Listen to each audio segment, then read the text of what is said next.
Short time memory loss হচ্ছে। তিনি যখন কথা বলতে যাচ্ছেন, কথা তিনি পুরোপুরি শেষ করতে পারছেন না।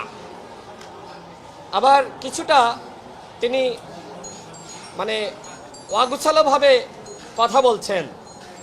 এই জায়গা থেকে আমাদের কাছে মনে হচ্ছে যে তিনি আসলে শর্ট টাইম মেমোরি তিনি লস করছেন।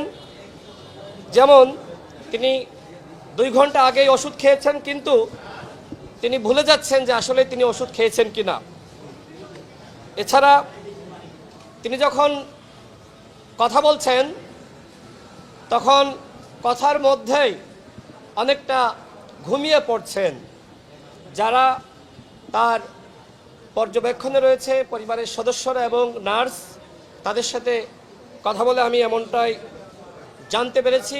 এবং নুরুল হক নূর যখন ওয়াশরুমে যাচ্ছেন বা ঘুম থেকে উঠে তিনি নাস্তা করবেন, নাস্তা বলতে তাকে তো আসলে শক্ত খাবার খাওয়ানো যাচ্ছে না, তরল খাবার, তিনি নিজের পায়ের উপরে ভর দিয়ে দাঁড়াতে পারছেন না।